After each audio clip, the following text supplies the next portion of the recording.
계집이 사내들 머리 위에 서겠다는 것 자체가 군대의 수치야. 이 오만하고 썩어빠진 한마디가 훗날 어떻게 자신의 목을 옥죄는 가장 날카로운 칼날이 되었을까요? 오랜만에 만난 가족들의 웃음소리가 보름달처럼 가득 차오르는 풍성한 한가위입니다. 여러분들 맛있는 음식 많이 드시고 넉넉한 정 나누는 행복한 명절 보내고 계신지요? 이야기가 기대되신다면 잊지 마시고 구독과 좋아요 한 번씩만 꾹 눌러주시면 감사하겠습니다. 그해 겨울 동부전선의 바람은 유독 날카로웠다. 비무장지대를 마주한 최전방 GOP의 능선을 핥히는 바람소리는 짐승의 울음소리를 닮아 있었다.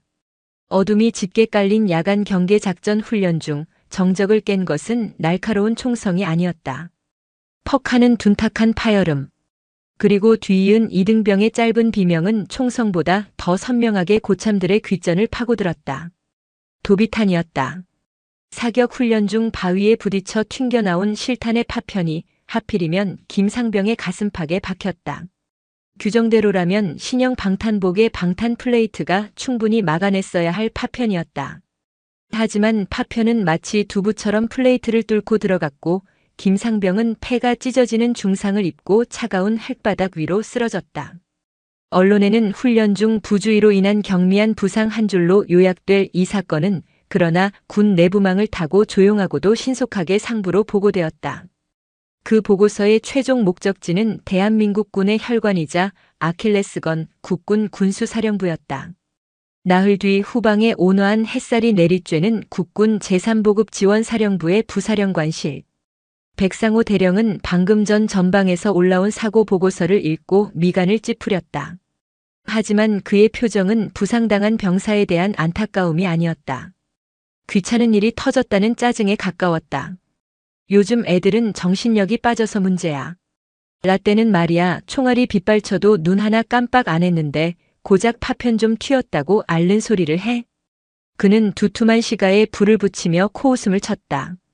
맞은편에 부동자세로 서 있던 최유진 소령의 얼굴이 순간 굳어졌다. 부사령관님, 보고서에 따르면 해당 방탄복은 납품 전 성능 테스트 기준을 충족하지 못했다는 의혹이 제기되었습니다. 명백한 계약 위반 사항일 수 있습니다. 최유진 소령. 그녀는 육사 출신의 엘리트이자 사령부 내 몇 안 되는 여성 영관급 장교였다.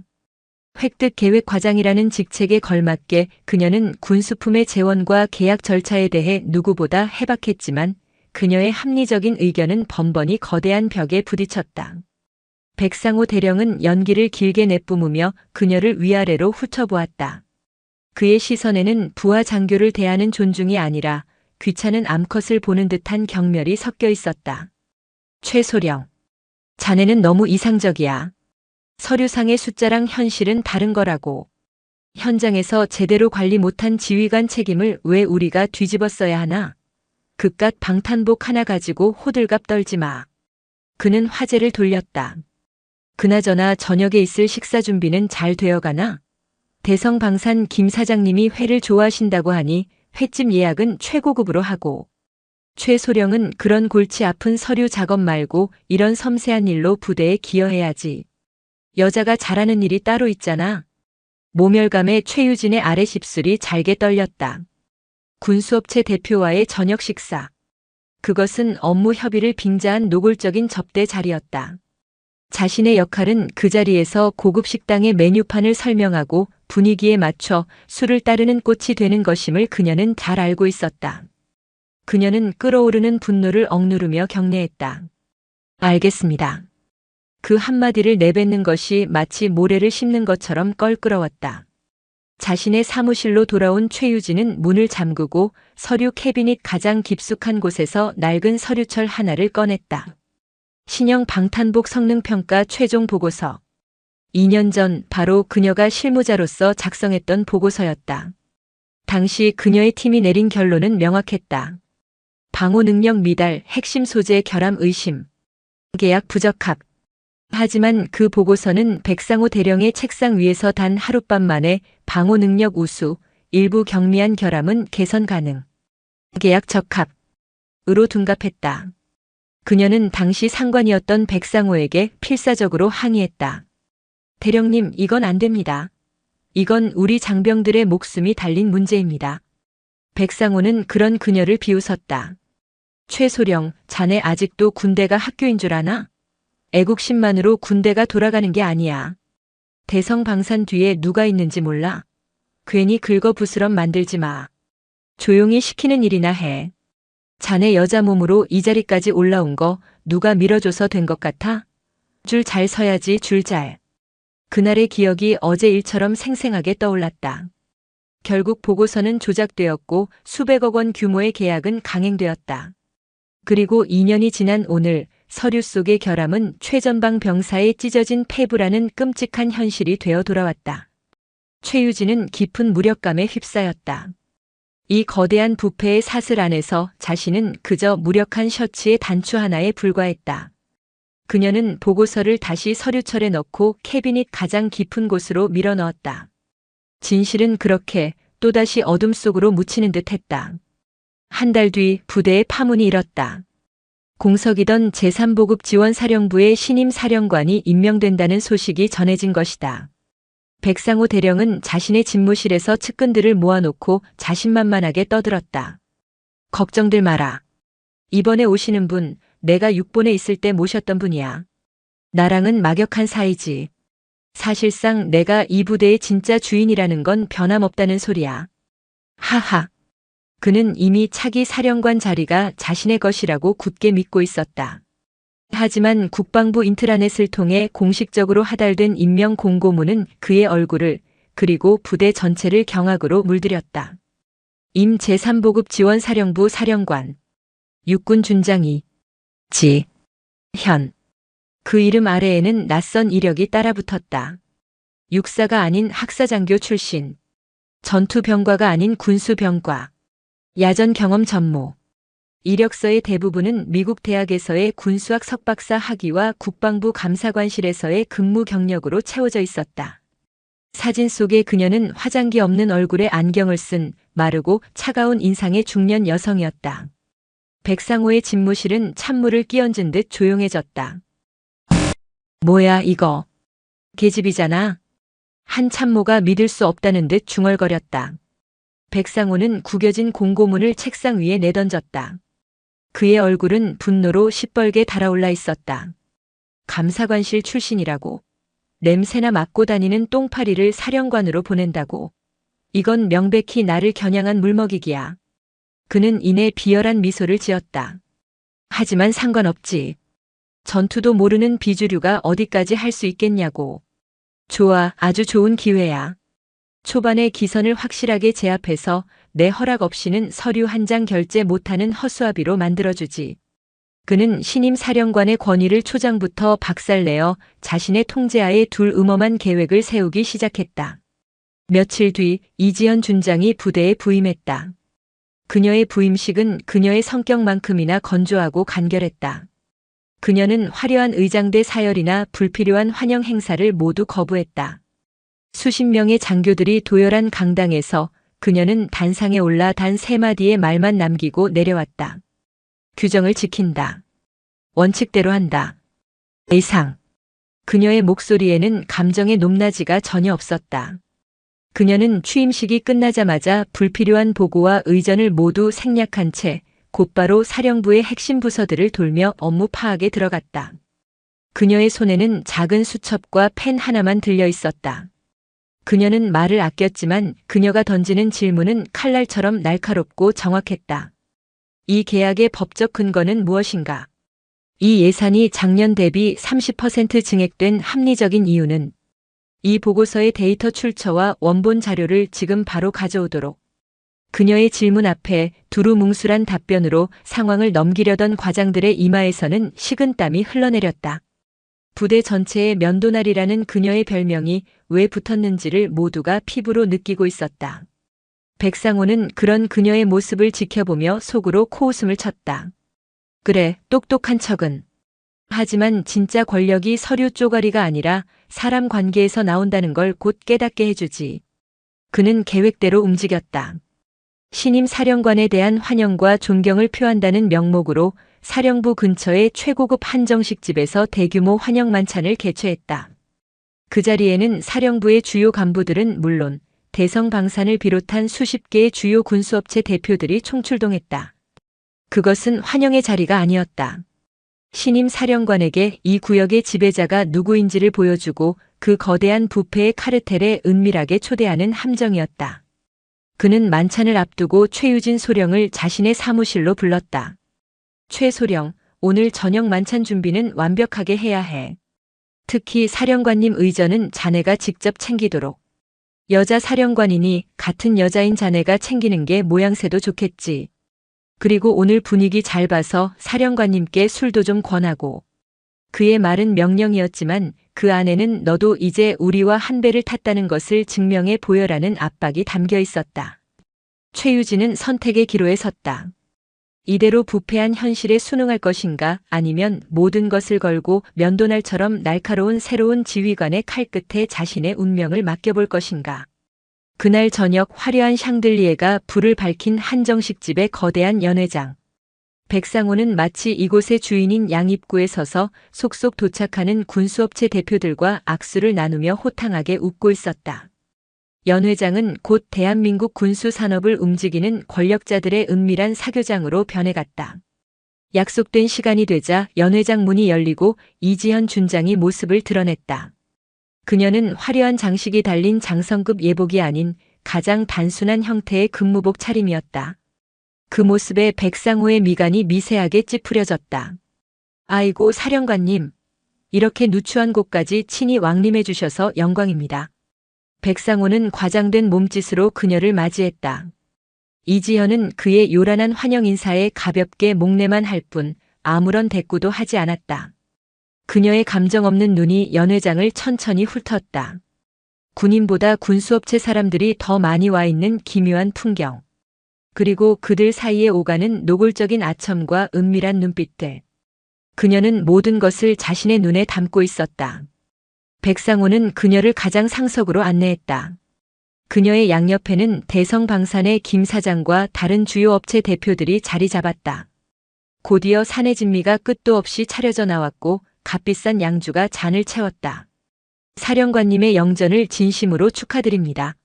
우리 제3보급 지원사령부의 무궁한 발전을 위하여. 백상호가 잔을 높이 들며 건배를 제의했다. 모두가 일어서서 잔을 부딪혔다. 하지만 이지연은 잔을 들지 않았다. 그녀는 자신의 앞에 놓인 깨끗한 물잔만 조용히 바라볼 뿐이었다. 연회장의 분위기가 순간 싸늘하게 식었다. 백상호의 얼굴이 당혹감으로 굳어졌다. 모든 것이 계획된 시나리오였다. 이제 이 자리에서 부패한 왕국의 왕과 감찰의 칼날을 든 새로운 지배자의 첫 번째 전투가 시작되려 하고 있었다. 연회장의 공기는 값비싼 음식과 술이 뿜어내는 열기와는 정반대로 북극의 빙하처럼 차갑게 얼어붙고 있었다.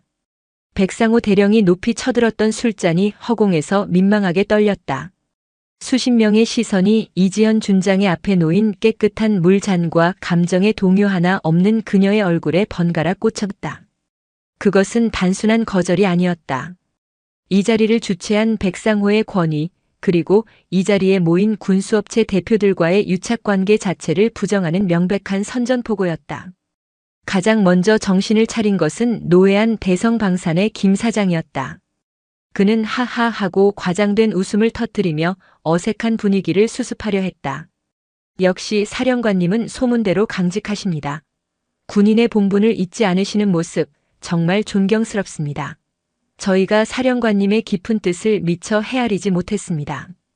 모두 잔을 채우지 말고 사령관님처럼 맑은 정신으로 부대의 발전을 기원합시다. 그의 능구렁이 같은 처세술에 다른 업체 대표들도 기다렸다는 듯 박수를 치며 맞장구를 쳤다. 백상호는 굳은 얼굴로 잔을 내려놓았다. 그는 이가 갈리는 분노를 억누르며 최유진 소령에게 눈짓을 보냈다. 어서 상황을 수습하라는 무언의 압력이었다. 최유진은 마른 침을 삼켰다. 모두의 시선이 자신에게 쏠리는 것을 느꼈다. 여기서 그녀가 어떻게 행동하느냐에 따라 그녀의 운명은 물론 부대의 미래까지 달라질 수 있었다. 그녀는 잠시 망설였다. 하지만 이지연 준장의 흔들림 없는 눈빛과 마주치는 순간 그녀는 결심했다. 더 이상 비겁하게 숨지 않으리라. 그녀는 자리에서 일어나 이지현 준장에게 다가갔다. 그리고 술을 권하는 대신 그녀의 물잔에 정중하게 물을 채워주었다. 사령관님, 먼 길 오시느라 피곤하셨을 텐데 식사부터 하시지요. 그녀의 행동은 백상호의 명령에 대한 명백한 거부였다.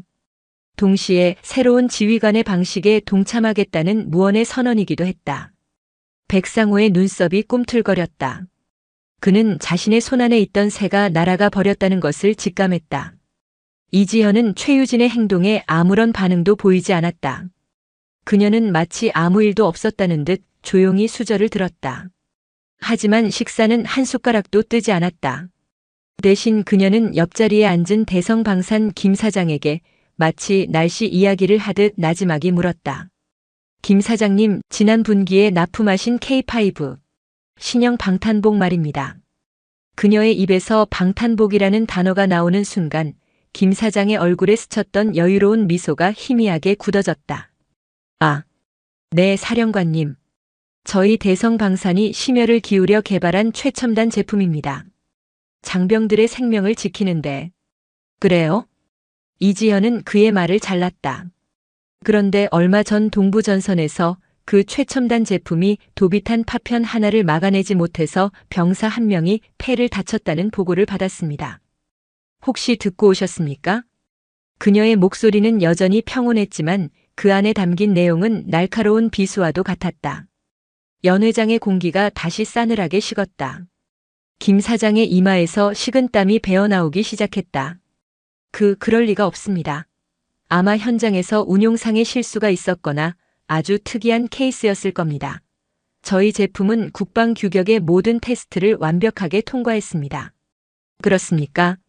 제가 국방부 감사관실에서 근무할 때 서류상의 완벽함이 현실에서는 얼마나 허망하게 무너지는지를 수없이 봐왔습니다. 이지현은 백상호 대령을 향해 고개를 돌렸다. 그녀의 눈빛은 이제 단순한 서늘함을 넘어 상대를 꿰뚫어 보는 듯한 압도적인 힘을 담고 있었다. 백상호 부사령관. 당시 계약의 최종 책임자로서 이번 사건에 대해 어떻게 생각하나? 이건 역시 정신력이 빠진 요즘 애들 탓인가? 그녀는 백상호가 최유진에게 했던 말을 정확하게 인용했다. 백상호는 마치 망치로 머리를 한 대 얻어맞은 듯한 충격에 휩싸였다. 그녀가 어떻게 그 대화를 알고 있는가? 부임한 지 며칠 되지 않은 그녀가 이미 부대의 내부 사정을 손바닥 보듯 꿰뚫고 있다는 사실에 그는 전율했다. 설마 최유진 적의 집이. 그의 의심 어린 시선이 최유진에게 향했지만 그녀는 굳은 표정으로 바닥만 내려다보고 있었다. 백상호는 노련한 정치 군인이었다. 그는 이내 당혹감을 감추고 태연한 표정으로 대답했다. 사령관님, 오해가 있으신 것 같습니다. 저는 다만 우리 장병들의 강인한 정신력을 강조하고자 했던 말입니다. 이번 사건에 대해서는 현재 정확한 원인을 조사 중에 있으며 만약 제품에 결함이 있다면 규정과 원칙에 따라 엄정하게 처리할 것입니다. 규정과 원칙이라. 이지현은 나지막이 은조렸다. 좋은 말이군. 내가 가장 좋아하는 말이기도 하지. 그녀는 자리에서 일어섰다. 연회장에 모인 모든 이들이 반사적으로 자리에서 따라 일어섰다. 오늘 환영 만찬을 준비해 주신 부사령관과 바쁘신 와중에도 참석해 주신 업체 대표님들께는 감사 인사를 전합니다. 하지만 저는 외부 인사들과의 불필요한 저녁 식사보다는 제 부하들과 함께 내일 아침 식사를 하는 것을 더 중요하게 생각합니다. 그녀는 최유진 소령을 향해 말했다. 최소령. 내일 아침 6시 사병 식당에서 보자. 부대 내 모든 급양 및 보급 관련 서류 원본을 준비하도록. 그녀는 그 말만 남기고 더 이상 뒤도 돌아보지 않은 채 연회장을 빠져나갔다. 그녀가 떠난 자리에는 엄청난 폭풍이 휩쓸고 지나간 듯한 정적만이 감돌았다. 화려했던 만찬은 그렇게 시작도 하기 전에 끝나버렸다. 백상호는 부들부들 떨리는 손으로 술잔을 집어 단숨에 양주를 들이켰다. 그의 눈은 분노와 모욕감으로 이글거렸다. 보이지 않는 전쟁은 이미 시작되었다. 그리고 그 첫 번째 전투에서 그는 완벽하게 패배했다. 다음 날 새벽 해가 뜨기도 전부터 제3보급 지원사령부는 부산했다. 사령관이 사병식당에서 아침 식사를 한다는 소식에 취사병들은 밤새 비상근무를 서며 평소와는 비교도 안 될 만큼 정성스럽게 식사를 준비했다. 백상호는 어젯밤의 패배를 만회라도 하려는 듯 이른 아침부터 식당을 돌며 위생 상태를 점검하고 병사들의 복장을 단속하는 등 요란을 떨었다. 정확히 아침 6시 이지연은 약속대로 사병식당의 모습을 드러냈다. 그녀는 다른 병사들과 똑같이 식판을 들고 줄을 서서 배식을 받았다. 사령관과 함께 식사를 하게 된 병사들은 긴장감에 밥이 입으로 들어가는지 코로 들어가는지 모를 지경이었다. 그녀는 식사를 하는 내내 아무 말도 하지 않았다. 하지만 그녀의 눈은 식당 구석구석을 샅샅이 훑고 있었다. 낡아서 물이 새는 배식대, 위생 상태가 불량한 식기 건조기, 그리고 병사들의 식판 위에 놓인 부실한 반찬들. 그녀는 모든 것을 자신의 기억 속에 저장하고 있었다. 식사를 마친 그녀는 백상호와 주요 간부들, 그리고 최유진 소령을 식당 한편에 마련된 회의 테이블로 불렀다. 테이블 위에는 최유진이 밤새 준비한 수십 권의 서류철이 산더미처럼 쌓여 있었다. 지금부터 부대 급양 시스템에 대한 긴급 감찰을 시작한다. 그녀의 선언에 간부들의 얼굴이 굳어졌다. 최소령, 지난 3년간의 부식 발주 내역과 실제 검수 기록, 그리고 재고 실사 자료를 대조해서 보고하도록. 최유진은 기다렸다는 듯이 서류를 펼쳐들고 보고를 시작했다. 그녀의 보고는 냉정하고 정확했다. 서류상의 숫자들은 하나씩 진실을 드러내기 시작했다. 장부상으로는 매일 최고 등급의 한우가 수십 킬로그램씩 납품된 것으로 되어 있었지만 실제 검수 사진에 찍힌 고기는 등급을 알 수 없는 수입산 냉동육이었다. 신선해야 할 채소들은 유통기한이 임박한 떨이 상품으로 대체되어 있었고 그 차액은 고스란히 누군가의 주머니 속으로 사라졌다. 서류상의 재고와 실제 창고의 재고 사이에는 엄청난 차이가 있었다. 보고가 진행될수록 급양 책임자들의 얼굴은 하얗게 질려갔다. 백상호는 애써 태연한 척했지만 그의 손가락이 초조하게 테이블을 두드리고 있었다. 이상입니다. 서류상으로만 계산해도 지난 3년간 증발한 예산은 최소 5억 원 이상으로 추정됩니다. 최유진의 보고가 끝나자 이지연은 백상호를 향해 고개를 돌렸다. 부사령관, 이 엄청난 차액은 모두 어디로 갔나? 병사들이 먹어야 할 밥을 훔쳐서 어디에 사용했지? 그녀의 질문은 더 이상 의혹 제기가 아니었다. 확신에 찬 신문이었다. 백상호는 자리에서 벌떡 일어났다. 사령관님, 이것은 명백한 음해입니다. 저는 결코 부끄러운 짓을 한 적이 없습니다. 이것은 실무자들의 행정착오이거나 최유진 소령이 개인적인 감정으로 저를 모함하는 것입니다. 그는 모든 책임을 실무자에게 떠넘기고 최유진을 배신자로 몰아세우며 위기를 벗어나려 했다. 바로 그때 식당 문이 열리며 헌병대 수사관들이 들어왔다. 그들의 손에는 압수수색 영장이 들려 있었다. 이지현은 차가운 목소리로 말했다. 나는 추정이나 의혹만으로 사람을 잡지 않는다. 나는 오직 증거로만 말한다. 그녀는 수사관들에게 명령했다. 지금 즉시 부사령관실과 군수계약을 담당하는 모든 부서의 사무실을 압수수색하라. 컴퓨터와 서류, 개인 금고까지 예외는 없다. 또한 오늘부로 백상호 대령의 모든 결제 권한을 정지하고 이번 급양비리 사건에 대한 특별수사본부를 설치한다. 본부장은 최유진 소령이 맡도록. 그녀의 마지막 말은 이 보이지 않는 전쟁의 지휘권이 이제 누구에게 있는지를 모두에게 똑똑히 각인시키는 확인사살과도 같았다. 백상호는 온몸에 힘이 빠져나간 듯 의자에 주저앉았다. 그의 철옹성 같았던 왕국이 부임한 지 불과 며칠밖에 되지 않은 계집 사령관의 칼날 아래 산산조각 나고 있었다. 사병식당에서 시작된 피해 숙청은 이제 막 그 서막을 올렸을 뿐이었다. 이지현의 칼날이 백상호의 심장을 겨눈 그 순간부터 제3보급 지원사령부는 고요한 내전 상태에 돌입했다. 그녀가 일으킨 피해 숙청은 단순한 비리 척결이 아니었다. 그것은 수십 년간 이어져 온 부패한 카르텔의 뿌리를 뽑아내고 그들만의 리그를 지탱해 온 낡은 질서를 파괴하는 혁명이었다. 혁명에는 언제나 거센 반동이 따르는 법이다. 압수수색과 수사가 진행되는 며칠간 사령부의 복도는 얼음장처럼 차가웠다. 간부들은 서로 마주쳐도 눈인사조차 나누지 않았고 사무실마다에는 묵직한 침묵과 의심의 공기만이 감돌았다. 모두가 알고 있었다. 이것은 시작에 불과하다는 것을. 그리고 다음 차례는 자기 자신이 될 수도 있다는 공포가 그들의 목을 옥죄었다. 결제 권한이 정지되고 공식적인 직위는 허울 뿐이었지만 백상호는 결코 호락호락하게 무너질 남자가 아니었다. 그는 수십 년간 군 조직의 생리를 체득한 노련한 맹수였다. 그는 이지현의 칼날이 법과 원칙이라는 것을 간파했다. 그렇다면 자신은 법과 원칙이 통하지 않는 더러운 정치와 음모의 진흙탕 속에서 싸우면 될 일이었다. 그는 자신의 집무실에 틀어박혀 밤새도록 전화를 돌렸다. 그가 수십 년간 뇌물과 향응으로 관리해온 인맥들이었다. 국방부의 고위 장성들, 국회 국방위원회의 여당 의원들, 그리고 보수 언론사의 논설위원들까지. 그는 그들에게 교묘하게 편집된 사실과 노골적인 거짓말을 버무려 여론전을 시작했다. 형님, 저 백상호입니다. 지금 저희 사령부의 새로운 이지현 준장 때문에 부대가 마비될 지경입니다. 여자 사령관이 와서 그런지 부대가 감정적으로 흐르고 있습니다. 자신의 입지를 다지기 위해 전임 사령관 시절의 일들을 전부 들쑤시며 무리한 숙청을 벌이고 있습니다. 의원님, 큰일 났습니다.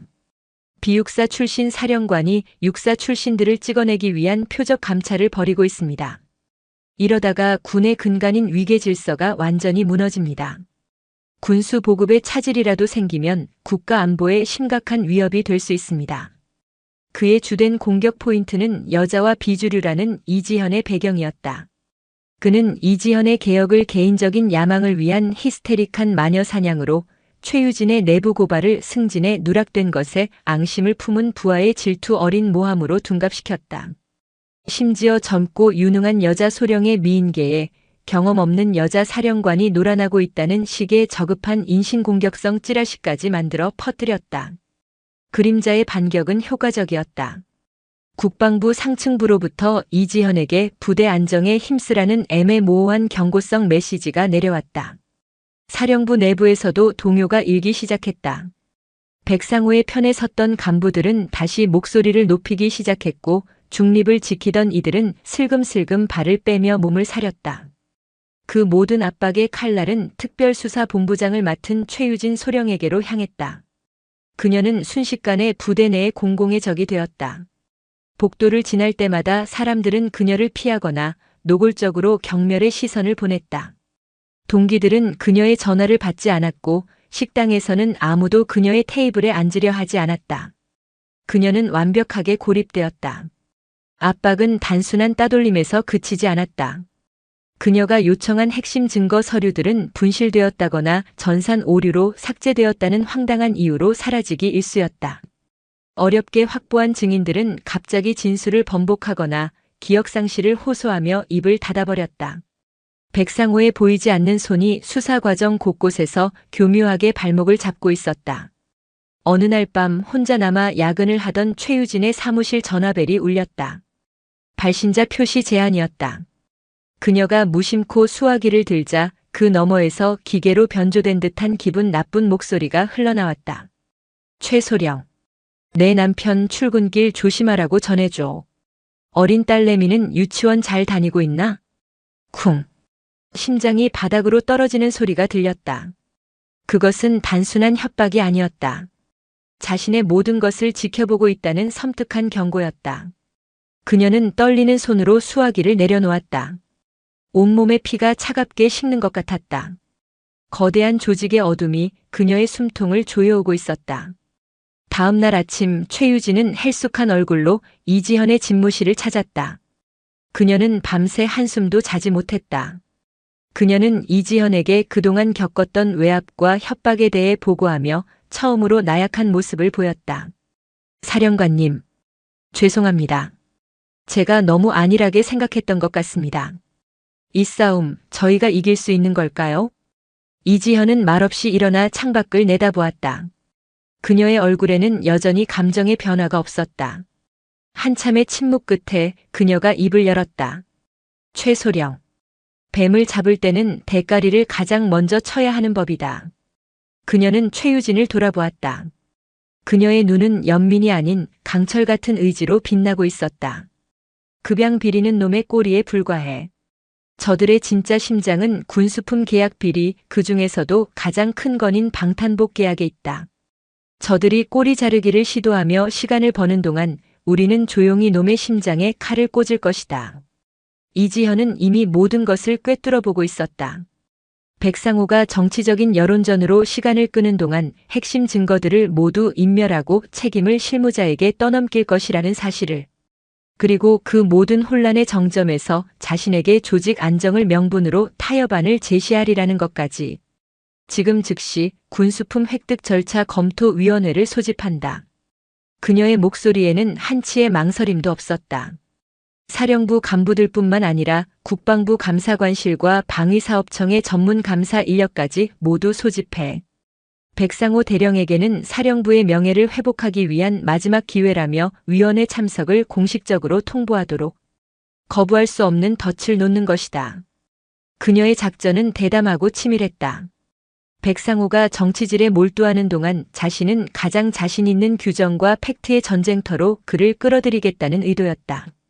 며칠 뒤 사령부 대회의실에서 열린 위원회는 살얼음판 같은 긴장감이 감돌았다. 한쪽에는 이지현 준장과 국방부에서 파견된 감사관들이, 다른 한쪽에는 마지못해 참석한 백상호 대령과 그의 측근들이 앉았다. 이지현은 서론 없이 곧바로 본론으로 들어갔다. 그녀는 스크린에 K5 방탄복 계약과 관련된 수백 페이지 분량의 서류들을 띄웠다. 그리고는 마치 숙련된 외과 의사가 환부를 도려내듯 계약서의 문제점들을 하나씩 해부하기 시작했다. 계약서 제5조 사망. 납품 지연 시의 배상금 규정이 통상적인 계약의 10분의 1 수준에 불과합니다. 이것은 특정 업체에 대한 명백한 특혜입니다. 성능평가서 27페이지. 핵심 방탄 소재의 원산지가 명기되어 있지 않습니다. 이것은 규정 위반입니다. 그녀의 지적은 날카롭고 집요했다. 백상호와 그의 측근들은 실무자의 착오라거나 기억이 나지 않는다는 변명으로 빠져나가려 했지만 이지연의 논리적인 반박 앞에 속수무책으로 무너졌다. 그리고 마침내 이지연은 마지막 카드를 꺼내들었다. 백대령. 이것이 이번 방탄복의 최종 성능평가 보고서가 맞습니까? 그녀는 스크린에 계약 적합 도장이 찍힌 최종 보고서를 띄웠다. 보고서 하단에는 최유진 소령의 서명이 위조되어 있었다. 백상호는 기다렸다는 듯이 대답했다. 물론입니다. 실무 책임자였던 최유진 소령이 직접 서명한 공식 문서입니다. 저는 이 보고서를 신뢰하고 결재했을 뿐입니다. 그는 모든 책임을 최유진에게 떠넘길 완벽한 명분을 확보했다고 생각했다. 바로 그 순간 이지현의 입가에 처음으로 희미한 미소가 떠올랐다. 그것은 사냥감의 숨통을 끊기 직전에 포식자가 짓는 서늘하고도 잔인한 미소였다. 그렇습니까? 하지만 그 보고서는 가짜입니다. 그녀는 자신의 노트북을 스크린에 연결했다. 화면에는 새로운 파일 하나가 나타났다.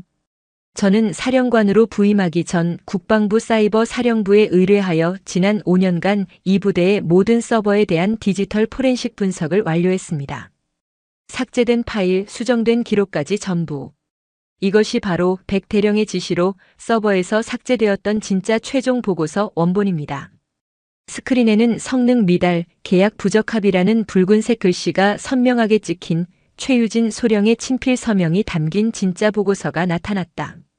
그리고 그 옆에는 백상호가 특정 업체와 계약을 강행하라고 지시한 내용이 담긴 이메일 원문까지 함께 떠 있었다. 빼도 박도 못할 완벽한 증거였다.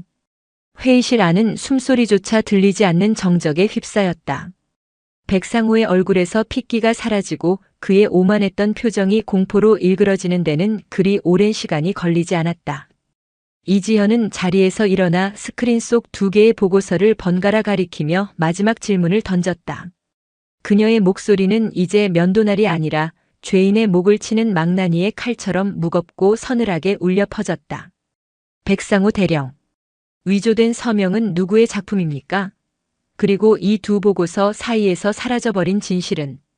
전방에서 당신의 부하가 흘린 피의 대가입니까? 정적. 시간이 멈춘 듯한 회의실 안에는 오직 스크린 속 두 개의 보고서만이 선명하게 빛나고 있었다. 하나는 거짓된 완벽함을, 다른 하나는 묵살된 진실을.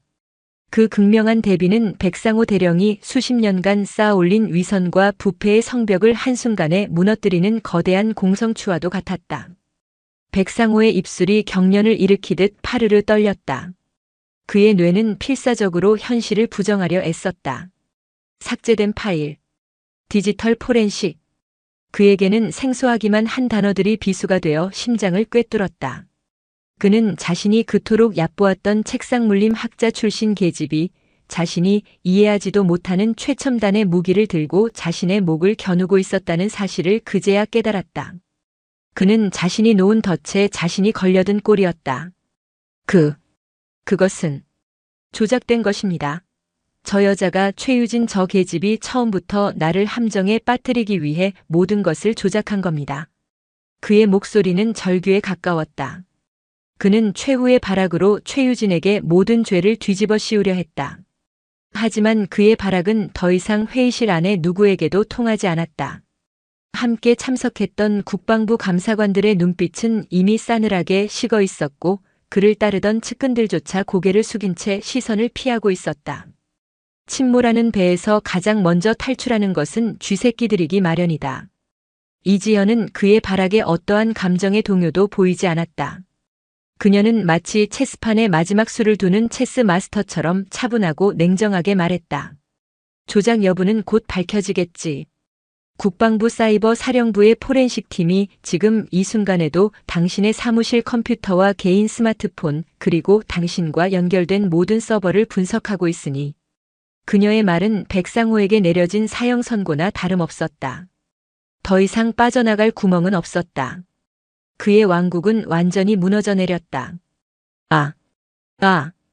백상호는 의미를 알 수 없는 신음을 내뱉으며 의자에 주저앉았다. 수십 년간 그를 지탱해왔던 오만함과 권위가 모래성처럼 허물어지고 그 자리에는 초라하고 겁에 질린 한 명의 범죄자만이 남아있었다. 이지현은 자리에서 일어나 회의실 문가에 대기하고 있던 헌병대 수사관들에게 명령했다.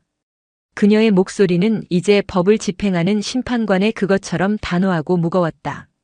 백상호 대령을 공문서 위조, 직권 남용, 특정 업체에 대한 특혜 제공 및 제3자 뇌물 수수 혐의로 긴급 체포한다. 즉시 신병을 확보하고 사령부 내 모든 공간에 대한 출입을 금지하라. 헌병들이 다가와 백상호의 양팔을 붙잡았다. 그는 아무런 저항도 하지 못했다. 아니, 할 수 없었다. 그의 영혼은 이미 육체를 떠난 듯 보였다. 수갑이 채워지는 철컥하는 소리가 회의실 안을 차갑게 울렸다. 한때 사령부를 호령하던 절대 권력자가 힘없이 끌려나가는 모습을 회의실 안의 모든 이들은 숨죽인 채 지켜보았다. 그것은 단순한 한 개인의 몰락이 아니었다. 제3보급 지원사령부를 수십 년간 지배해온 부패한 시대의 종말을 알리는 상징적인 장면이었다. 백상호가 체포된 직후 이지연의 숙청 작업은 더욱 빠르고 정밀하게 진행되었다. 그녀가 확보한 디지털 증거들은 거대한 부패 카르텔의 실타래를 풀어내는 결정적인 열쇠가 되었다. 백상호의 컴퓨터와 스마트폰에서는 그가 군수업체들과 주고받은 은밀한 이메일과 문자 메시지, 그리고 차명 계좌를 통한 뇌물 거래 내역이 고스란히 발견되었다. 수사는 꼬리에 꼬리를 물고 군 전체로 확대되었다. 백상호에게 뇌물을 상납하고 특혜를 받아온 군수업체 대표들이 줄줄이 소환되었고 그들의 입에서는 국방부와 방위사업청의 고위 간부들의 이름까지 터져나왔다. 대한민국 군 창설 이래 최대 규모의 군수비리 게이트로 번지는 순간이었다. 언론은 연일 대서특필을 쏟아냈고 국민들의 분노는 하늘을 찔렀다. 제3보급 지원사령부 내에서도 대대적인 후속 조치가 이어졌다. 백상호의 측근으로서 비리에 동조하거나 방관했던 수십 명의 간부들이 직위 해제되거나 징계위원회에 회부되었다. 그들이 차지하고 있던 주요 보직은 그동안 능력은 있었지만 줄이 없어 소외되었던 젊고 유능한 장교들로 채워졌다. 특히 최유진 소령은 이번 사건을 해결한 핵심 공로를 인정받아 모두의 예상보다 한 발 앞서 대령으로 특별 진급함과 동시에 부사령관 직무대리라는 중책을 맡게 되었다. 부대는 그야말로 상전벽해 수준의 변화를 겪었다. 불필요한 의전과 보고는 사라지고 모든 업무는 투명한 절차와 규정에 따라 이루어졌다. 학연, 지연, 혈연이 아닌 오직 능력만이 유일한 평가 기준이 되었다. 처음에는 어색해하고 불안해하던 직원들도 점차 합리적이고 공정한 시스템 속에서 안정감을 되찾고 자부심을 느끼기 시작했다. 한 달 뒤 이지연 준장은 자신의 집무실에서 창밖을 내다보고 있었다. 가을 햇살 아래 연병장에서는 새로운 보급 장비에 대한 성능 평가가 한창이었다. 과거처럼 밀실에서 결정되는 것이 아니라 실무자들이 직접 장비를 운용해보고 그 결과를 투명하게 공개하여 최종 납품 업체를 선정하는 방식이었다. 그 중심에는 이제 막 대령 계급장을 단 최유진이 있었다. 그녀는 더 이상 누군가의 눈치를 보는 나약한 장교가 아니었다. 그녀는 자신의 전문성과 소신을 바탕으로 당당하게 현장을 지휘하는 유능한 지휘관으로 성장해 있었다. 이지현의 입가에 아주 희미한 그러나 분명한 미소가 떠올랐다.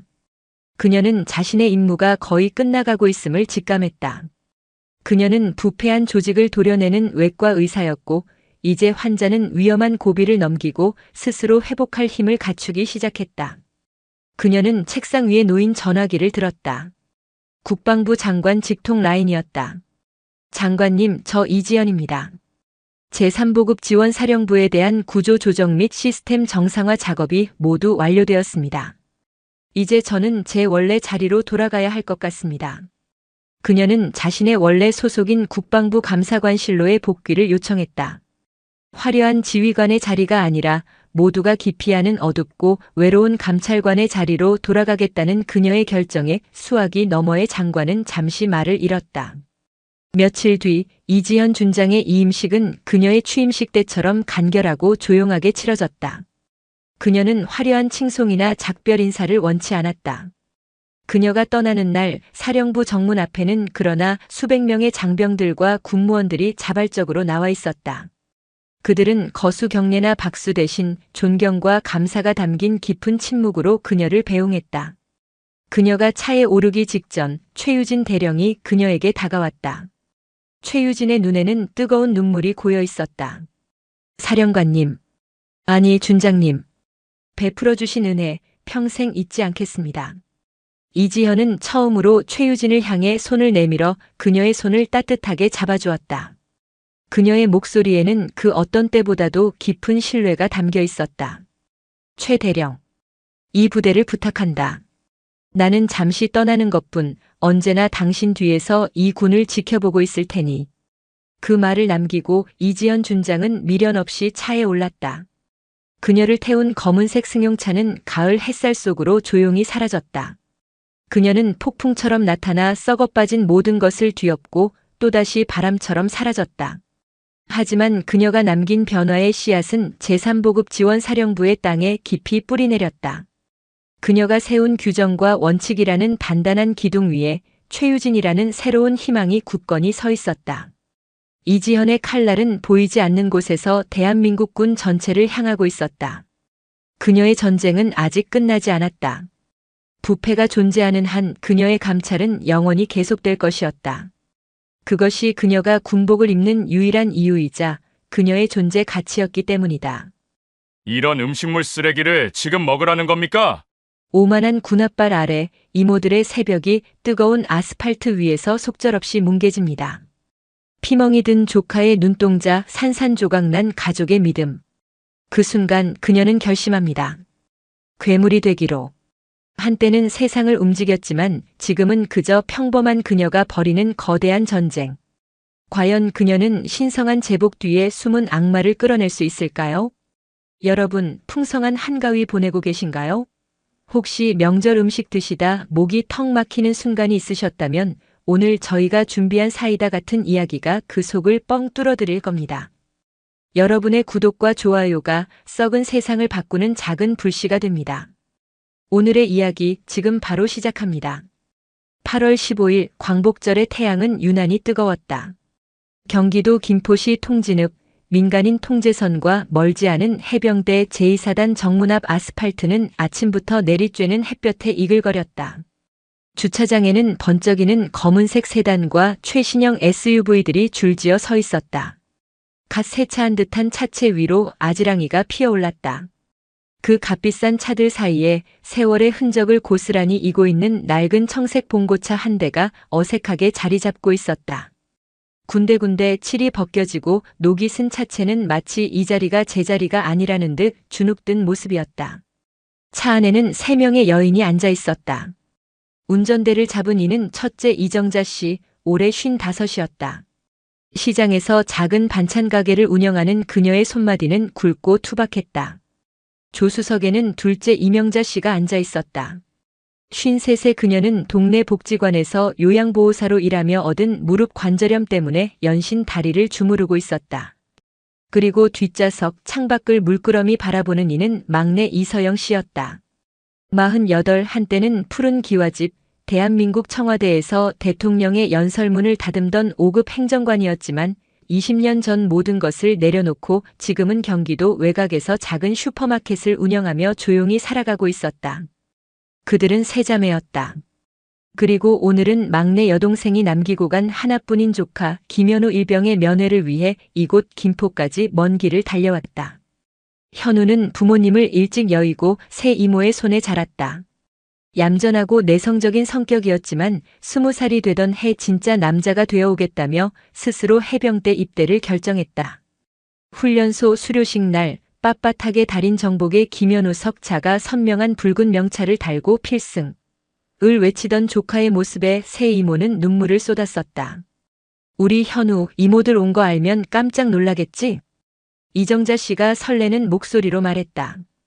추석 연휴를 앞둔 주말이었지만 현우는 부대 사정으로 휴가를 나오지 못했다. 대신 이모들이 현우와 그 동기들을 위해 두 팔을 걷어붙였다. 트럭 짐칸에는 이모들의 정성이 가득했다. 이정자 씨는 20명 남짓한 생활반 동기들이 모두 배불리 먹을 수 있도록 밤새 대형 찜통 3개의 갈비찜을 끓였다. 이명자 씨는 아픈 무릎을 부여잡고 앉아 200장이 넘는 동그랑땡과 호박전을 부쳤다. 이서영 씨는 현우가 가장 좋아하는 깨와 꿀을 듬뿍 넣어 송편을 빚었다. 새벽 4시부터 시작된 부산스러움은 동이 틀 무렵에야 끝이 났다. 그들의 땀과 사랑이 담긴 음식들이었다. 오전 10시로 예정된 면회 시간. 하지만 시계는 이미 정오를 향해 달려가고 있었다. 다른 가족들은 벌써 아들, 손주, 연인의 손을 잡고 부대 밖 식당으로 향했다. 넓은 주차장에는 이따금씩 위병소 근무 교대를 위해 움직이는 군용 차량의 소음만이 울렸다. 왜 이렇게 안 나오지? 무슨 일 있나? 이명자 씨의 목소리에 걱정이 묻어났다. 푹푹 찌는 더위에 음식이 상할까봐 이정자 씨는 몇 번이고 짐칸을 열어 아이스박스를 확인했다. 뜨거운 햇볕 아래 봉고차 안의 공기는 점점 무겁게 가라앉았다. 그렇게 애타는 기다림의 시간이 하염없이 흘렀다. 오후 2시가 넘어서였다. 저 멀리 위병소에서 절뚝거리며 걸어나오는 인형이 보였다. 현우였다. 하지만 새 이모가 기억하던 늠름한 모습이 아니었다. 왼쪽 눈두덩이는 시퍼렇게 부어올랐고 입술은 터져 피딱지가 앉아 있었다. 걸음걸이는 부자연스러웠고 오른손 손목에는 거즈가 감겨 있었다. 현우야. 이정자 씨의 비명 같은 외침과 함께 이서영 씨는 이미 차 문을 열고 달려나가고 있었다. 이모들 오지 말라고 했잖아요. 괜찮다고. 현우는 이모들을 보자마이자 고개를 숙였다. 떨리는 목소리에서는 반가움보다 당혹감과 두려움이 더 크게 느껴졌다. 누가 이랬어? 어떤 놈이 우리 현우 얼굴을 이렇게 만들어놨어? 이정자 씨가 현우를 부둥켜 안고 울음을 터뜨렸다. 현우는 훈련하다가 조금 다쳤어요. 정말 괜찮아요, 이모. 라며 애써 둘러댔지만 그 눈빛은 불안하게 흔들리고 있었다. 이서영 씨는 말없이 현우의 멍든 얼굴과 상처난 손목을 번갈아 보았다. 훈련 중 생긴 상처가 아니라는 것을 한눈에 알 수 있었다. 저것은 명백한 폭행의 흔적이었다. 현우를 부축해 봉고차로 향하던 그때 날카로운 엔진음과 함께 검은색 KO 세단 한 대가 그들 앞에 멈춰섰다. 운전석에서 군복을 입은 장교 한 명이 내렸다. 전투복 어깨에는 다이아몬드 3개, 대위 계급장이 선명했다. 훤칠한 키에 다부진 체격, 30 초반으로 보이는 그는 선글라스를 낀 채 오만한 표정으로 그들을 훑어보았다. 필승, 중대장님께 대하여 경례. 위병소 헌병들이 우렁차게 외치며 거수 경례를 붙였다. 현우의 몸이 움찔하며 굳어졌다. 그가 바로 현우가 속한 중대의 중대장 최성준 대위였다.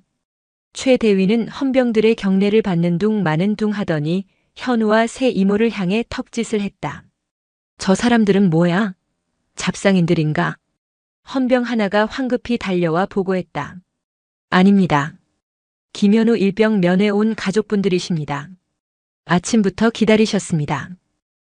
가족? 최 대위는 코웃음을 치며 그들에게 다가왔다. 그리고는 낡은 봉고차와 이모들의 허름한 옷차림을 위아래로 훑어보았다. 그의 시선에는 노골적인 경멸이 담겨 있었다. 이정자 씨는 애써 상황을 무마하려 짐칸을 열었다. 6시간을 애타게 기다리며 지켜낸 음식 박스를 꺼냈다. 현우야, 이거 부대 동기들이랑 같이 먹어. 추석인데 휴가도 못 나오고 고생하는 국군 장병들 우리 아들들인데 뭐라도 먹여야지. 현우의 눈시울이 붉어졌다. 이모. 바로 그 순간 최성준 대위가 비웃음 섞인 목소리로 끼어들었다. 이모님들 요즘 세상에 누가 이런 걸 먹습니까? 그는 낡은 스테인리스 통과 비닐에 싼 전을 손가락으로 가리켰다. 요즘 부대 짬밥 사회보다 잘 나옵니다. 매일같이 배달 음식 시켜 먹는 애들한테 이런 촌스러운 음식을 주면 오히려 욕먹습니다. 특히 이렇게 비위생적으로 보이는 그릇에 담긴 건. 말을 마친 최 대위는 신고 있던 군화발로 음식 박스를 강하게 툭 찼다. 쿵하는 소리와 함께 박스가 넘어지고 뚜껑이 열린 찜통에서 갈비찜이 쏟아져 나왔다. 검붉은 국물이 뜨거운 아스팔트 바닥 위로 퍼져나갔다. 정성껏 부친 전들은 흙먼지와 뒤섞여 뒹굴었고 곱게 빚은 송편들이 사방으로 흩어졌다. 이모들의 정성과 사랑이 한순간에 바닥에 나뒹구는 쓰레기가 되어버렸다. 어이쿠, 죄송하게 됐습니다. 발이 미끄러져서. 최 대위는 전혀 미안하지 않은 표정으로 어깨를 으쓱했다. 명백한 고의였다. 이 나쁜 놈아. 이정자 씨가 무릎을 꿇고 바닥에 쏟아진 음식을 주워 담으려 했다. 떨리는 손으로 갈비 한 대를 집어들었지만 흙먼지가 엉겨붙은 그것을 보고는 결국 울음을 터뜨렸다. 이명자 씨도 지팡이를 짚은 채 망연자실하게 서서 눈물만 흘렸다. 최 대위는 그런 그들을 잠시 지켜보더니 굳어버린 현우에게 다가갔다. 그리고는 현우만 들을 수 있을 정도의 작은 목소리로 하지만 잔인한 미소를 지으며 속삭였다. 김일병, 내 이모들 참 가엾다. 부모도 없이 이모들한테 기생충처럼 빌붙어 사니까 저 늙은 이모들이 새벽부터 저런 짓까지 하잖아. 똥차 끌고 와서 6시간씩 기다리고. 너 하나 때문에 이게 무슨 고생이냐? 안 그러냐? 현우의 얼굴이 종이장처럼 하얗게 질렸다. 최 대위는 현우의 어깨를 2번 툭툭 치고는 자신의 차로 돌아갔다. 차에 오르기 전 그는 선글라스를 고쳤으며 마지막 말을 남겼다. 휴가 잘 보내고. 복귀하면 더 재미있는 일이 기다리고 있을 테니까. 기대해라. 검은 세단이 먼지를 일으키며 사라졌다. 주차장에는 망연자실한 새 이모와 고개를 숙인 채 온몸을 떠는 현우, 그리고 아스팔트 바닥에 처참하게 쏟아진 음식물만이 남았다. 이서영 씨는 아무 말도 하지 않았다. 그저 꽉 쥔 주먹이 파르르 떨리고 있었다.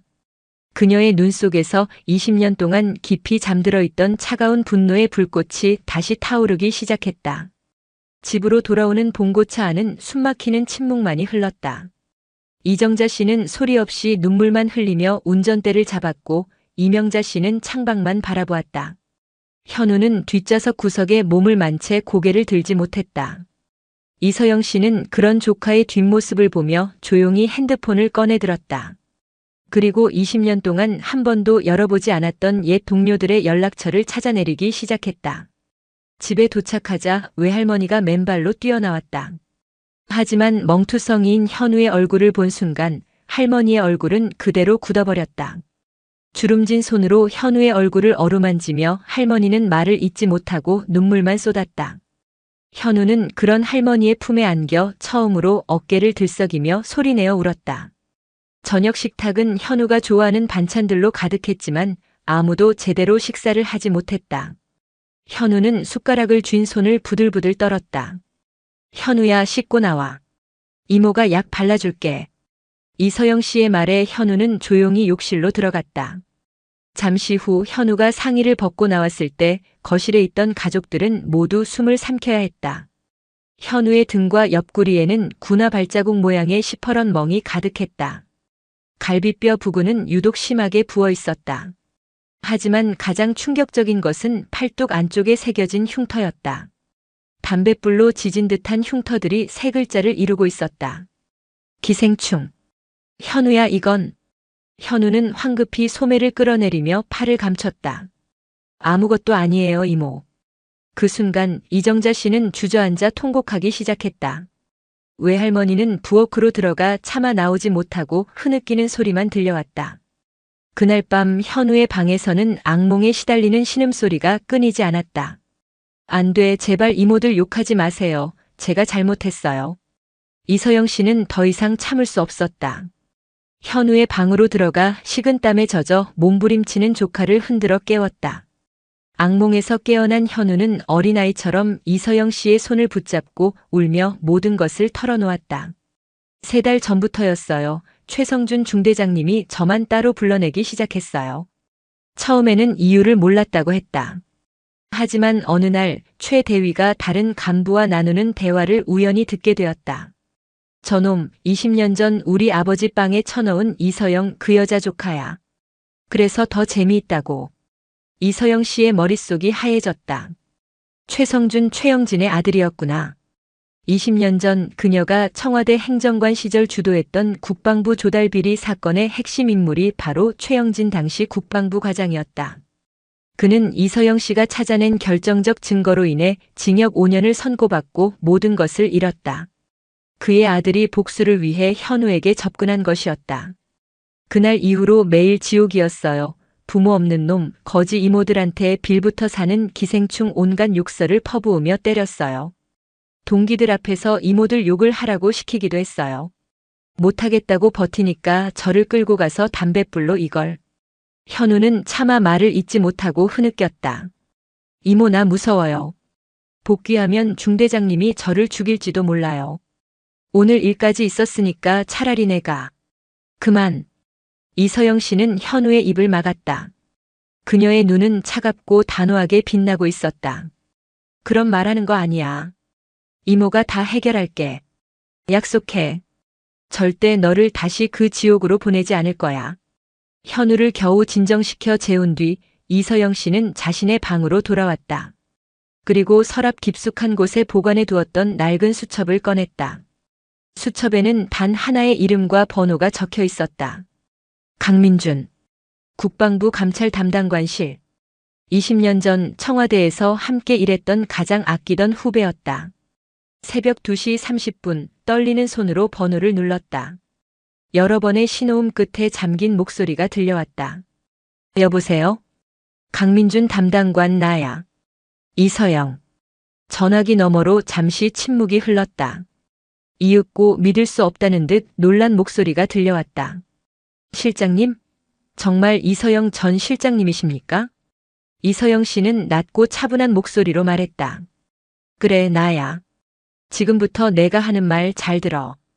20년간 멈춰있던 그녀의 시간이 다시 움직이기 시작했다. 거대한 폭풍의 서막이었다. 이서영 씨의 전화는 20년간 잠들어 있던 거대한 기계를 깨우는 첫 번째 스위치였다. 통화가 끝난 지 불과 1시간 반 만인 새벽 4시, 그녀는 약속 장소인 용산역 앞 24시간 카페의 구석 자리에 앉아 있었다. 낡은 정장 차림이었지만 그녀의 눈빛만큼은 20년 전 청와대 회의실을 호령하던 시절처럼 날카롭게 빛나고 있었다. 카페 문이 열리고 훤칠한 키의 중년 남성이 들어섰다. 20년의 세월이 흘렀지만 한눈에 알아볼 수 있었다. 강민준. 이제는 국방부 감찰 담당관실의 핵심 과장이 된 그녀의 가장 믿음직한 후배였다. 그는 이서영 씨를 발견하고는 주변을 한번 경계한 뒤 빠른 걸음으로 다가와 고개를 숙였다. 실장님 오셨습니까? 앉아, 민준아. 시간 내줘서 고맙다. 강민준 과장은 자리에 앉자마자 가방에서 두툼한 서류철 하나를 꺼내 테이블 위에 올렸다. 대외비라는 붉은 도장이 선명했다. 실장님 전화 주시고 바로 해병대 이사단 관련 자료를 검토했습니다. 최성준 대위에 대한 투서는 이전에도 몇 차례 있었습니다. 하지만 번번이 사단장 선에서 무마되었습니다. 사단장이라면 한성민 준장? 맞습니다. 한 준장은 사고 없는 부대라는 지휘 목표에 집착하는 인물로 유명합니다. 실적을 위해서라면 웬만한 사건은 축소, 은폐하는 것을 서슴지 않습니다. 강민준 과장의 표정이 무겁게 가라앉았다. 그는 서류철을 열어 첫 번째 페이지를 이서영 씨 쪽으로 밀었다. 그곳에는 젊은 해병들의 증명사진 4장이 나란히 붙어 있었다. 이건 지난 2년간 최성준 대위의 중대에서 사망한 병사들입니다. 이서영 씨의 심장이 쿵 내려앉았다. 사진 속의 얼굴들은 모두 앳되고 풋풋했다. 20살 남짓, 이제 막 인생을 꽃피워야 할 청년들이었다. 첫 번째는 강민호 일병. 공식적인 사인은 군 생활 부적응으로 인한 자살. 하지만 그의 시신에서는 전신에 걸친 구타 흔적이 발견되었다. 홀어머니가 청소부로 일하며 어렵게 키운 아들이었다. 두 번째는 박준영 상병. 훈련 중 실족사. 하지만 당시 훈련에 참여했던 동기들 사이에서는 중대장에게 불려가 가혹행위를 당한 직후였다는 소문이 파다했다. 부모님은 지방 공장에서 맞벌이로 일하고 계셨다. 세 번째 이동훈 일병. 생활관 옥상에서의 투신 자살. 유서는 발견되지 않았고 그는 투신 직전 최 대위에게 불려가 1시간 넘게 폭언을 들었다. 할머니 손에 자란 조선 가정의 아이였다. 네 번째 최승우 일병. 총기 오발 사고. 하지만 격발 실험 결과 누군가 고의로 안전장치를 해제하지 않고서는 불가능한 사고였다. 편못을 하였다. 모두 부모가 없거나 가정이 어려운 아이들이군. 그렇습니다, 실장님. 최 대위는 의도적으로 문제가 생겨도 크게 항의할 힘이 없는 아이들만 골라서 표적으로 삼았습니다. 이건 단순한 가혹행위가 아닙니다. 계급과 직위를 이용한 조직적이고 계획적인 살인입니다. 강민준 과장은 다음 장을 넘겼다. 그곳에는 군수품 불출 기록과 납품 업체 리스트가 빼곡히 정리되어 있었다. 더 심각한 것은 최성준 대위와 한성민 준장이 결탁하여 군수품을 빼돌리고 있다는 정황입니다.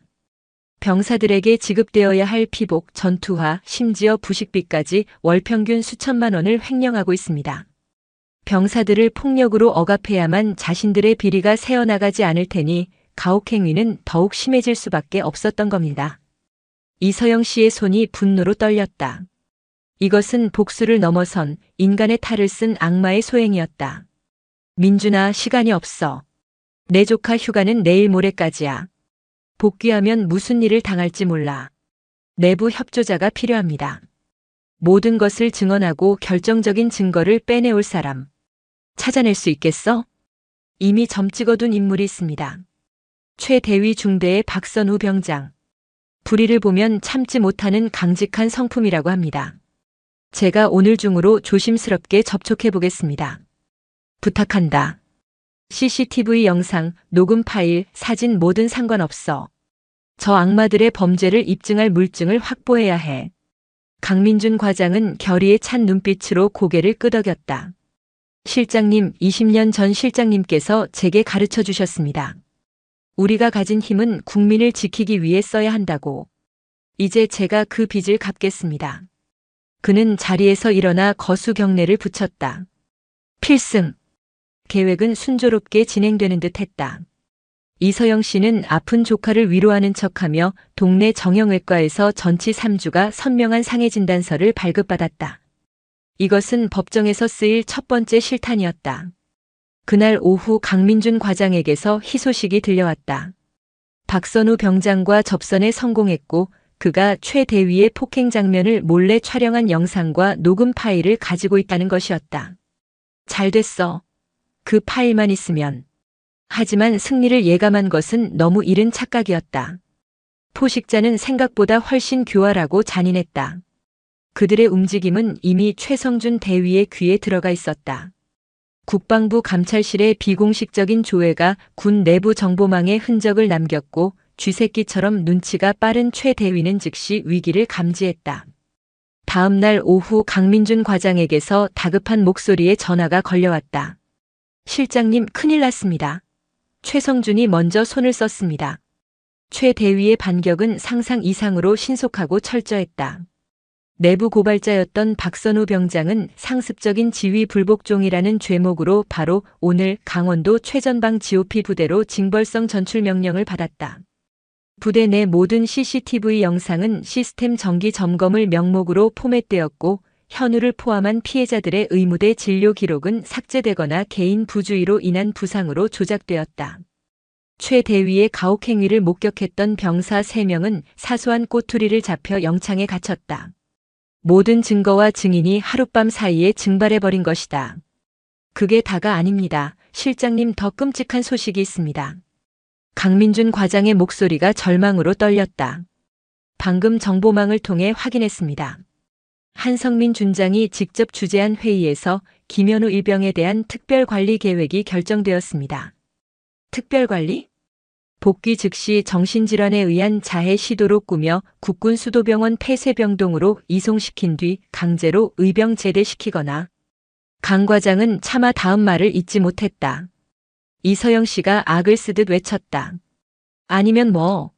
말해. 5번째 자살로 만들 계획입니다. 세상이 무너지는 듯한 충격이었다. 분노를 넘어선 차가운 공포가 등골을 타고 흘렀다. 저들은 현우를 처리할 작정이었다. 그때 설상가상으로 현우가 떨리는 손으로 핸드폰을 내밀었다. 중대 행정반장이 보낸 문자였다. 김현우 일병. 금일부로 휴가 조기 종료. 내일 오전 10시까지 부대로 복귀할 것. 중대장 지시사항임. 올가미가 조여오고 있었다. 복귀까지 남은 시간은 채 24시간도 남지 않았다.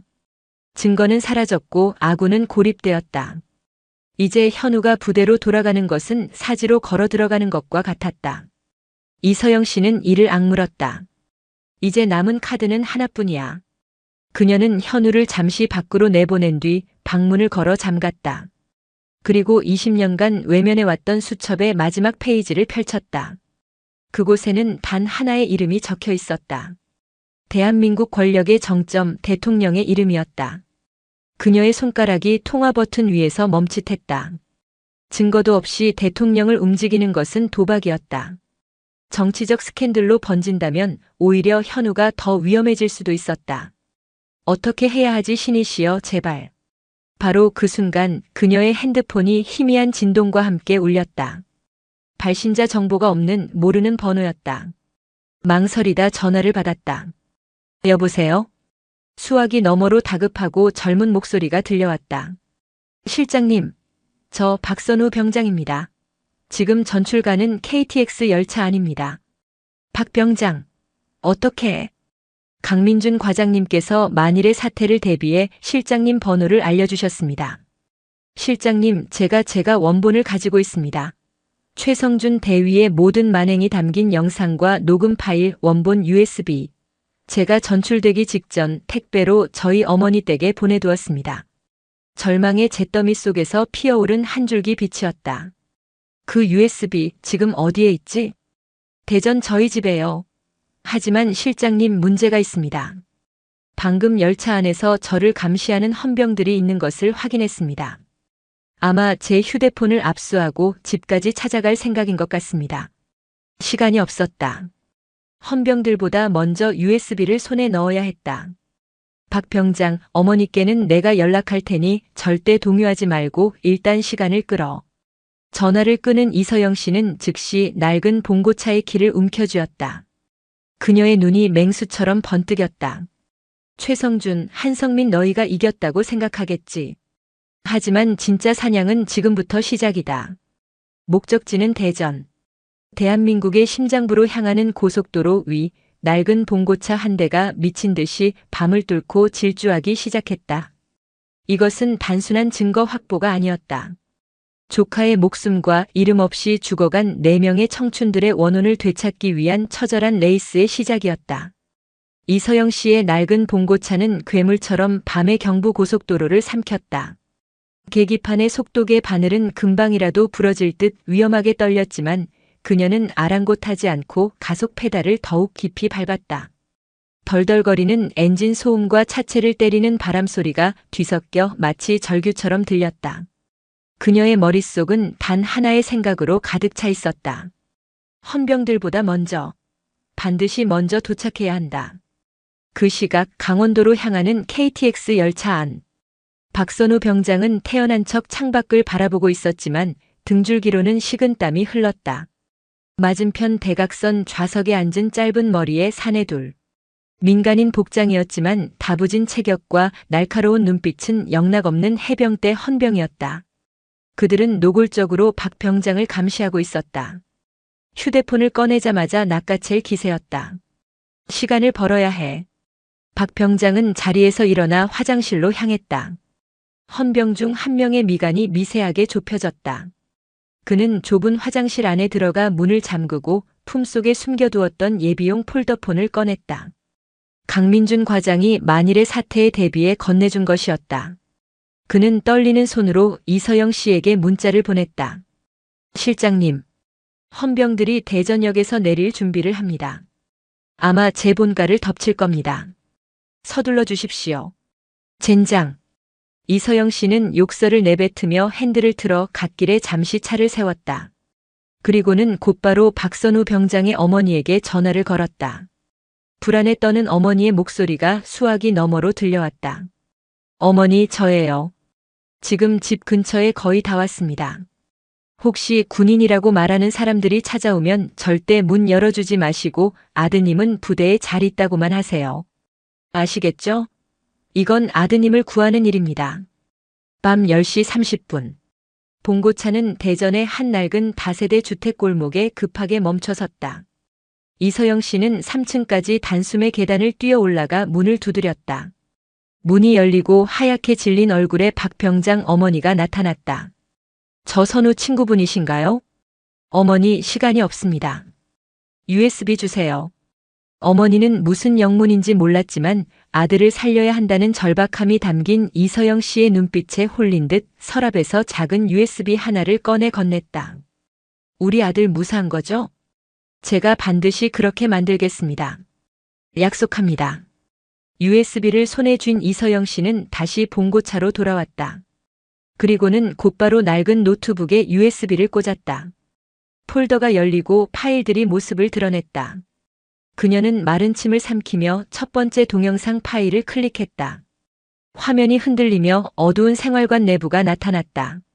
최성준 대위가 현우의 멱살을 잡고 벽으로 밀어붙이는 장면이 고스란히 담겨 있었다.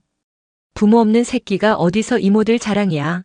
하는 고함과 함께 무자비한 폭행이 이어졌다.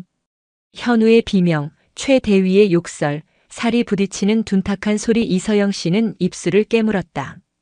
다음 파일은 녹음이었다. 최 대위와 한성민 준장이 현우를 처리할 계획을 나누는 소름 끼치는 대화가 생생하게 흘러나왔다. 지난번 최승우 일병처럼 깔끔하게. 이것은 단순한 증거가 아니었다. 악마의 범죄를 기록한 판도라의 상자였다. 이서영 씨는 USB를 주머니 깊숙이 찔러 넣었다. 이제 마지막 퍼즐 조각을 맞출 시간이었다. 인근 고속도로 휴게소. 이서영 씨는 차를 세우고 수첩에 적힌 마지막 번호를 눌렀다.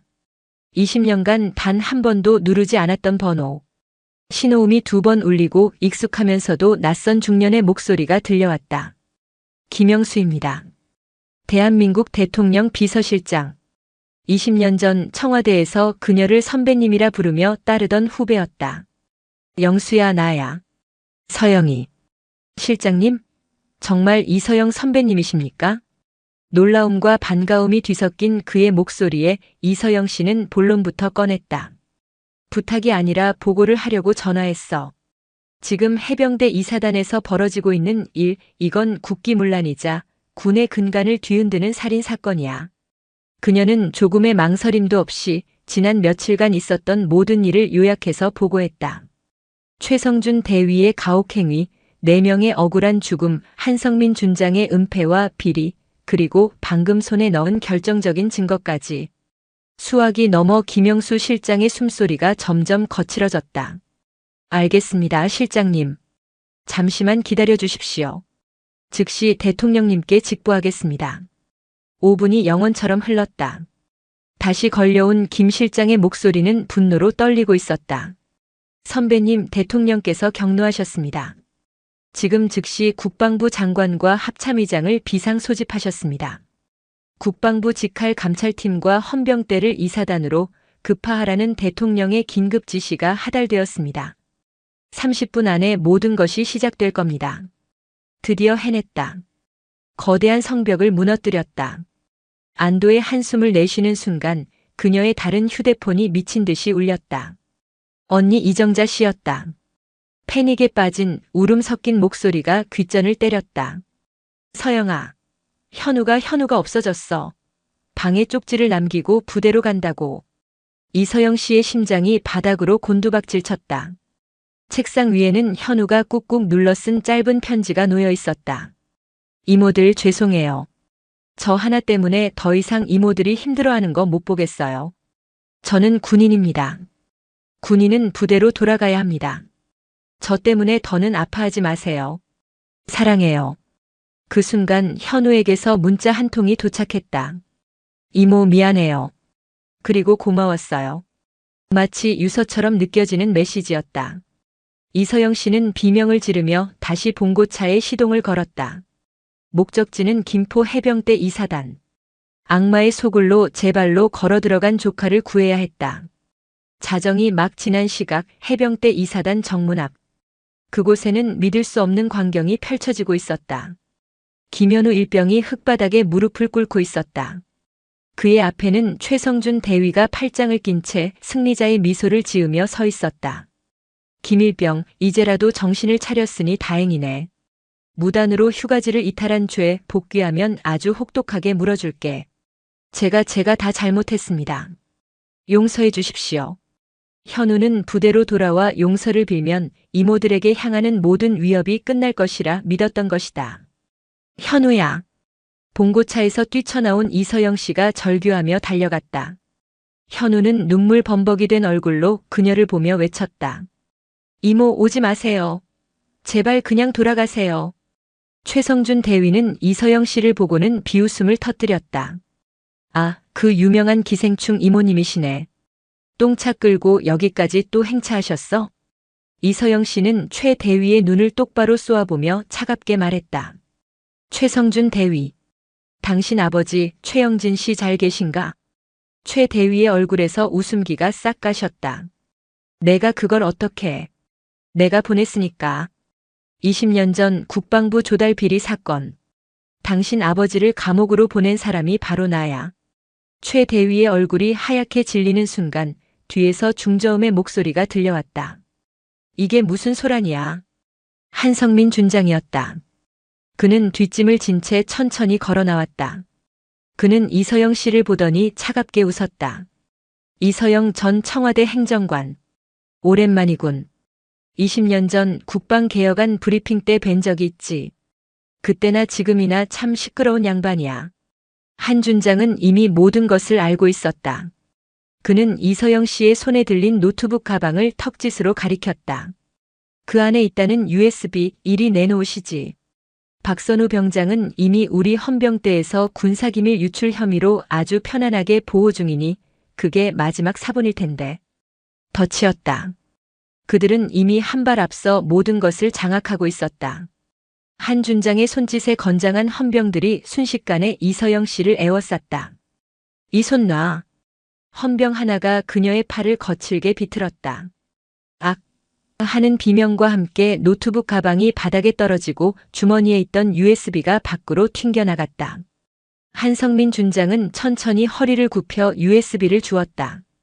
그리고는 군화발로 그것을 지그시 밟아 바삭하는 소리와 함께 산산조각 내버렸다. 이제 증거는 없군. 모든 것이 끝났다. 마지막 희망이 발밑에서 가루가 되어 사라졌다. 이서영 씨는 무릎을 꿇고 주저앉았다. 최성준 대위는 절망에 빠진 현우의 팔을 잡아챘다. 자, 김일병. 이제 그만 들어가자. 너랑 나랑 밤새 나눌 얘기가 아주 많아. 안 돼. 이서영 씨의 절규는 공허하게 울려 퍼졌다. 승리를 확신한 한성민 준장과 최성준 대위의 얼굴에 악마 같은 미소가 떠올랐다. 현우는 죽은 사람처럼 창백한 얼굴로 이모를 바라보았다. 그의 눈에는 마지막 체념과 절망이 담겨 있었다. 바로 그때였다. 저 멀리서 희미한 사이렌 소리가 들려오기 시작했다. 소리는 순식간에 가까워지며 밤의 정적을 갈랐다. 하지만 군용 차량의 사이렌 소리가 아니었다. 수십 개의 현란한 불빛이 부대 정문으로 쇄도했다. KBS, MBC, SBS 로고를 단 방송국 중계차들이었다. 차 문이 열리고 카메라와 마이크를 든 기자들이 벌떼처럼 쏟아져 나왔다. 해병대 2사단에서 병사 사망 사건이 조직적으로 은폐되었다는 제보가 들어왔습니다. 사단장님, 사실입니까? 수십 개의 카메라 플래시가 한성민 준장과 최성준 대위, 그리고 그들에게 붙들린 현우의 멍든 얼굴을 향해 동시에 터져나왔다. 강민준 과장의 마지막 카드였다. 내부에서 이길 수 없다면 세상의 모든 것을 폭로하고 심판을 받게 하겠다는 그의 마지막 승부수였다. 성역과도 같았던 해병대 부대의 철옹성 정문 앞에서 대한민국을 뒤흔들 거대한 폭풍의 눈이 마침내 그 모습을 드러내고 있었다. 수십 대의 방송국 카메라가 만들어낸 인공적인 대낮 속에서 시간은 잠시 멈춘 듯 했다. 방금 전까지 승리자의 오만한 미소를 띠고 있던 한성민 준장과 최성준 대위의 얼굴이 경악과 당혹감으로 흉하게 일그러졌다. 그들을 향해 쏟아지는 기자들의 질문은 마치 날카로운 파편과도 같았다. 사단장님, 4명의 병사가 부대 내 가혹행위로 사망했다는 의혹 사실입니까? 최성준 대위님, 병사의 팔에 담뱃불로 낙인을 새겼다는 것이 사실입니까? 증거를 인멸하려 하셨다는 제보가 있습니다. 해명해 주십시오. 두 사람은 한마디도 대답하지 못했다. 그들이 통제하던 왕국 해병대 2사단의 철문 앞에서 그들은 순식간에 고립된 범죄자가 되어버렸다. 그들이 그토록 경멸했던 세상의 법과 언론이 이제 그들의 목을 겨누는 칼이 되어 돌아온 것이다.